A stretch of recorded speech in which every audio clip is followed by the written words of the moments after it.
नमस्कार आदाब दोस्तों। तो चलिए आज फिर हम आप लोगों के लिए लाए देश और दुनिया की तमाम ताज़ा बड़ी खबरें, ब्रेकिंग न्यूज, हेडलाइंस, एक एक करके तमाम बड़ी खबरें आपके सामने रखेंगे। सबसे पहली और बड़ी खबर में आपको बताएंगे दोस्तों कि कर्नाटक से बड़ी खबर आ रही है, जहां पर वक्फ बोर्ड के खिलाफ जबरदस्त किसानों का प्रदर्शन शुरू हो गया है।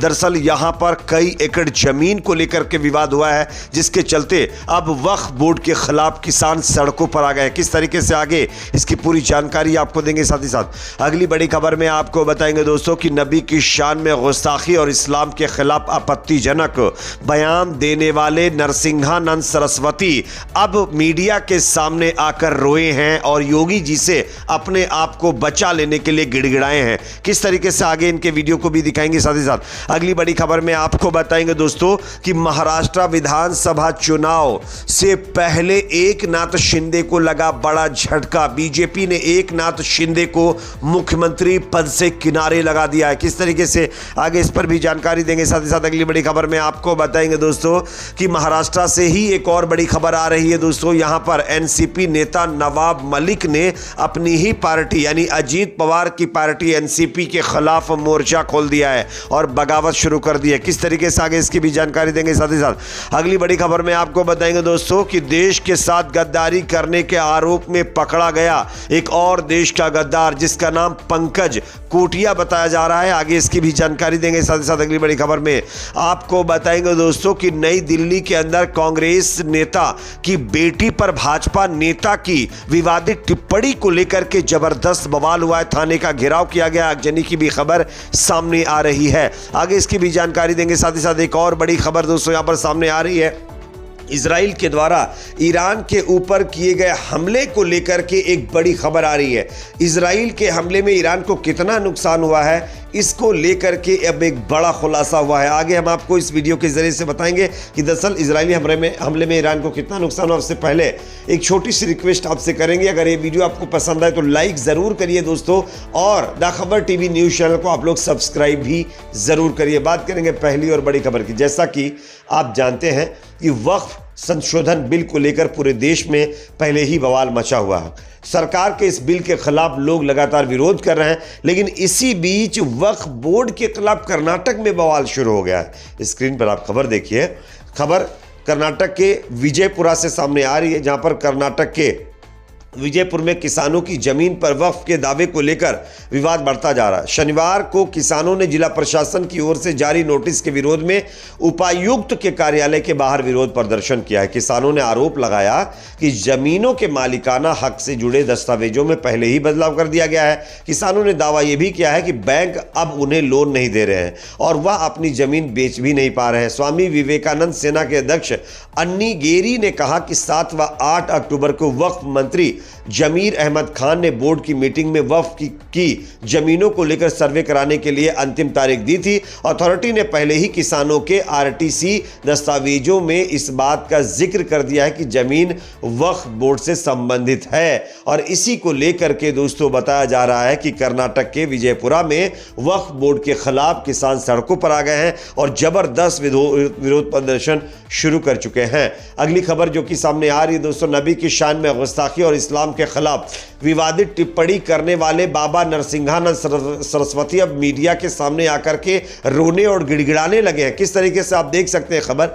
गाजियाबाद के डासना देवी मंदिर के विवादास्पद मुख्य पुजारी यति नरसिंहानंद को इस्लाम के खिलाफ आपत्तिजनक टिप्पणी करने के आरोप में 5 अक्टूबर को उत्तर प्रदेश पुलिस द्वारा कथित रूप से हिरासत में लिए जाने की खबर के लगभग 3 सप्ताह बाद पुलिस आयुक्त अजय कुमार मिश्रा ने कहा कि मामले में नरसिंहानंद को गाजियाबाद पुलिस ने हिरासत में नहीं लिया था। दरअसल ये घटना शुक्रवार को पुलिस को मिले 4 मिनट के एक वीडियो क्लिप के बाद हुई है, जिसमें कथित तौर पर नरसिंहानंद उत्तर प्रदेश के मुख्यमंत्री योगी आदित्यनाथ से उन्हें यूपी पुलिस द्वारा की गई असंवैधानिक और अवैध नजरबंदी से मुक्त करने का अनुरोध करते हुए दिखाई दे रहे हैं। 21 दिनों से लापता यति नरसिंहानंद ने एक वीडियो जारी कर यूपी के सियासत और प्रशासनिक व्यवस्था में भूचाल ला दिया है। दरअसल यति नरसिंहानंद ने कहा है कि वे अपराधी, जंगली, नाबालिग प्रशिक्षित हथियारों से मुझे मरवा देंगे। अपनी मौत के पहले अपना पक्ष रखना चाहता हूं, ये कहते हुए नरसिंहानंद सरस्वती मीडिया के सामने आकर के गिड़गिड़ाया है, रोया है। उसने योगी आदित्यनाथ से गुहार लगाई है कि वो उसको बचा ले।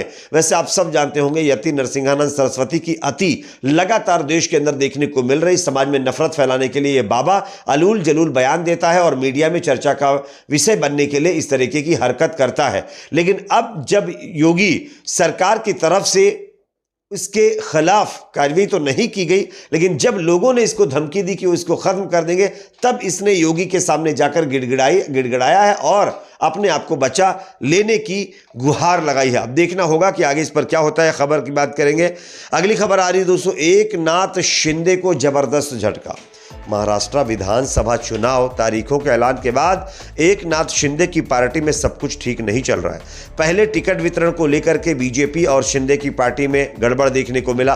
वहीं अब खबर आ रही है कि एकनाथ शिंदे को भारतीय जनता पार्टी मुख्यमंत्री पद पर दोबारा नहीं रखना चाहती है। मैं आपको खबर दिखा रहा हूं, आप देख सकते हैं। महाराष्ट्र विधानसभा चुनाव में सहयोगी दलों को उनकी मर्जी के अनुसार सीटें देने के साथ भाजपा ने स्पष्ट कर दिया कि अगली बार सत्ता में आने पर मुख्यमंत्री सबसे ज्यादा सीटें जीतने वाले दल का ही होगा। यह भी स्पष्ट है कि भाजपा की तरफ से देवेंद्र फडणवीस इसके दावेदार होंगे। भाजपा और महायुति गठबंधन के अन्य दलों ने चुनाव में मुख्यमंत्री के चेहरे की घोषणा नहीं की है, लेकिन चुनाव गठबंधन में शिवसेना नेता और मुख्यमंत्री एकनाथ शिंदे के दम पर लड़ा जा रहा है। लेकिन बाद में जब अगर चुनाव इत्तेफाक से भारतीय जनता पार्टी या महायुति एनडीए जीत भी गया, तो अब भारतीय जनता पार्टी के अंदर यह बात चल रही है कि एकनाथ शिंदे को मुख्यमंत्री की कुर्सी नहीं दी जाएगी, उनको किनारे लगा दिया जाएगा, जिससे एकनाथ शिंदे की मुश्किलें लगातार बढ़ती जा रही हैं। अगली खबर जो कि सामने आ रही दोस्तों, अजीत पवार की पार्टी एनसीपी में भी बगावत की खबर है, जो कि अपने आप में बहुत बड़ा झटका अजीत पवार के लिए है। नवाब मलिक ने, जो कि अजीत पवार की पार्टी के बड़े नेता हैं, उन्होंने बगावत कर दी है। बीजेपी ने एनसीपी नेता नवाब मलिक की उम्मीदवारी का विरोध किया था। इस वजह से एनसीपी अजीत पवार गुट ने पूर्व मंत्री नवाब मलिक को टिकट नहीं दिया है। एनसीपी अजीत पवार गुट की ओर से नवाब मलिक को टिकट ना देकर उनकी बेटी सना मलिक को अणुशक्ति नगर से टिकट दिया गया है। लेकिन नवाब मलिक अब भी चुनाव लड़ने पर अड़े हुए हैं। उन्होंने ऐलान किया है कि वह चुनाव जरूर लड़ेंगे। नवाब मलिक की बगावत से एनसीपी अजीत गुट की मुश्किलें बढ़ने के आसार हैं। अगली खबर की बात करेंगे जो कि सामने आ रही है दोस्तों, देश के साथ गद्दारी करते हुए एक और गद्दार पकड़ा गया है। आप देख सकते हैं खबर को।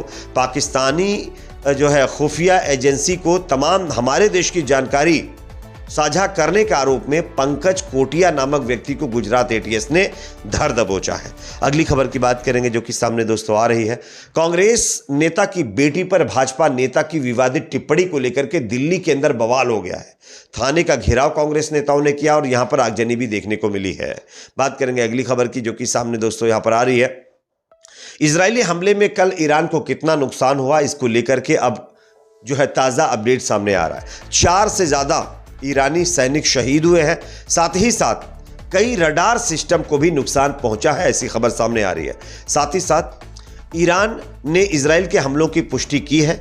ईरानी एयरफोर्स ने हवाई हमलों की पुष्टि करते हुए कहा है कि इनसे सीमित नुकसान यानी लिमिटेड डैमेज हुआ है। कहा है कि सैन्य ठिकानों पर इजरायली हमले में 4 ईरानी सैनिक शहीद हुए हैं। ईरान ने दोनों यानी चारों सैनिकों की पहचान उजागर भी कर दी है। साथ ही साथ ये भी कहा गया है कि ईरान के एयर डिफेंस सिस्टम सक्रिय होने की वजह से ज्यादातर इजरायली हमलों को नाकाम कर दिया गया है और तेहरान, खुजिस्तान और इलम प्रांतों में सैन्य ठिकानों पर इजराइल के हमले को सफलतापूर्वक रोक दिया गया है और इजराइल को यहां से उल्टे पांव यहां से दौड़ाया है। खैर, इस पर आपकी अपनी क्या राय कमेंट सेक्शन में जरूर बताएं। वीडियो को लाइक शेयर, चैनल पर नए तो सब्सक्राइब जरूर करें।